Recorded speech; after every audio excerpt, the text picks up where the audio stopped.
Alors, bonjour à tous, je suis ravie de vous retrouver aujourd'hui pour ma vidéo numéro 11 de mon défi des 21 jours du Facebook Live.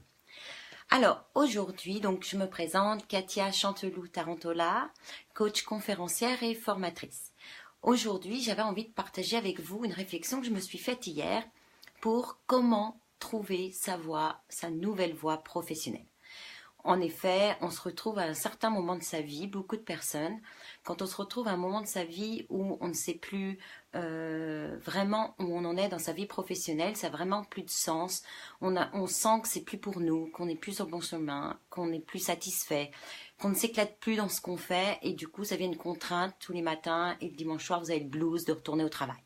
Bon, il y a beaucoup de personnes qui se retrouvent à ce tournant-là, c'est la plupart de mes clients d'ailleurs, et vous rêvez en fait à quelque chose de plus grand.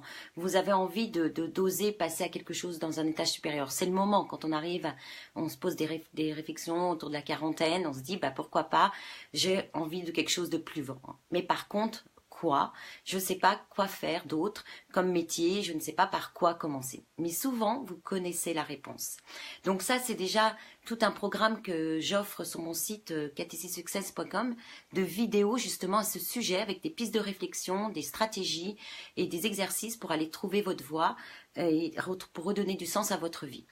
Mais aujourd'hui, je voulais parler d'un point qui m'est revenu hier et également la semaine dernière quand j'étais en atelier auprès de la direction Pôle emploi, auprès de personnes qui recherchaient un emploi. Eh bien, il y a une des personnes qui m'a dit, voilà, moi j'ai envie de faire ce projet-là.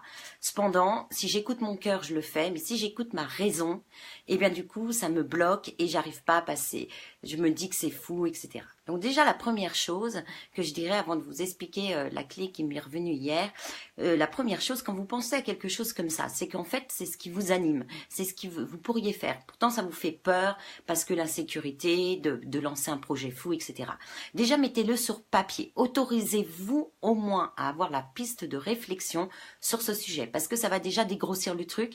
Et puis, vous allez étudier le budget, vous allez étudier les pistes de mise en place, etc. Donc, allez le mettre sur papier pour voir si c'est réalisable déjà. Et plutôt que vous bloquez déjà en disant « Ouais, c'est un projet fou, je vais pas le faire. Non, je remettrai ça plus tard, ce sera le bon moment. » Non, c'est tout de suite quand vous avez cette idée-là.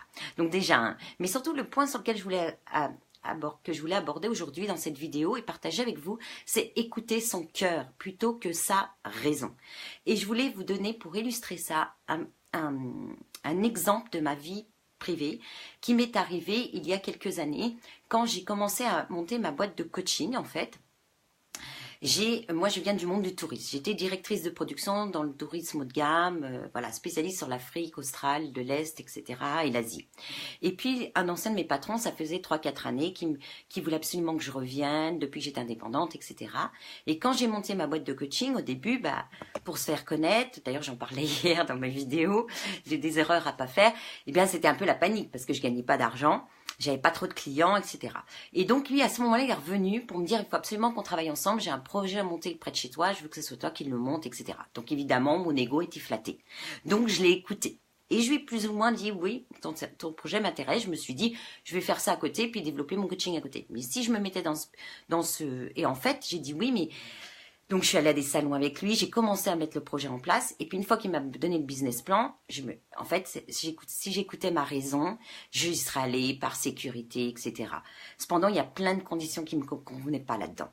Et je retournais dans un autre schéma que j'avais mis en place avant, de travailler pour quelqu'un à fond et de lui donner des royalties, enfin, etc., etc., et de rapporter l'argent et m'épuiser. Et je pouvais plus faire ce qui avait du sens pour moi, c'est-à-dire le coaching, l'accompagnement, etc.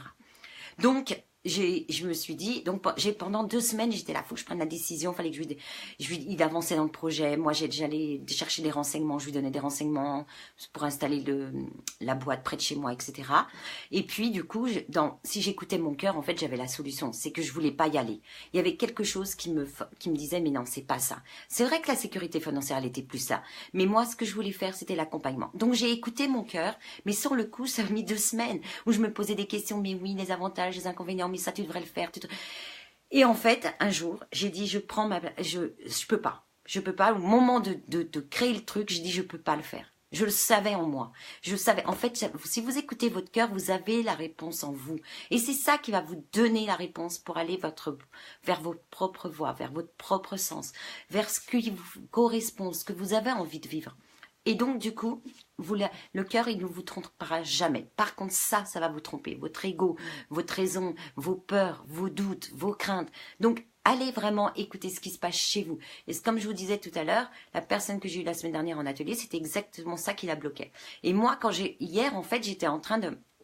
Et en fait, j'ai fait différemment. Pour vous dire comment j'ai fait différemment, quand je lui ai dit non à cette personne, que je n'allais pas bosser avec lui, que j'allais pas monter une filiale de sa boîte près de chez moi, etc., à Genève, eh bien, j'allais continuer ce que je voulais faire parce que c'est ce que je voulais faire vraiment.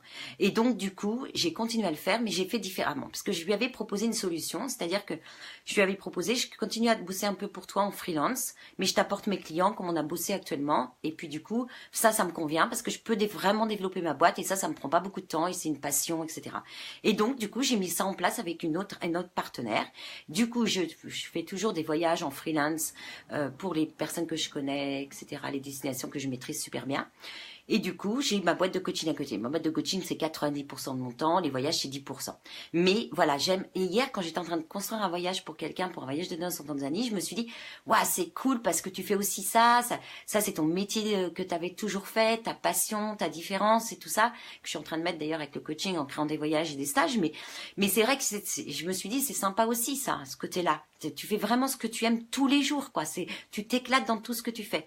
Et j'ai trouvé ça puissant et je me suis dit, mais c'est parce que à cette époque, j'ai pris telle décision et si j'avais écouté ma raison, je me serais plantée et j'aurais perdu encore du temps et du sens dans ma vie et ça n'aurait pas été le bon choix. Et le choix, il était là, d'écouter son cœur.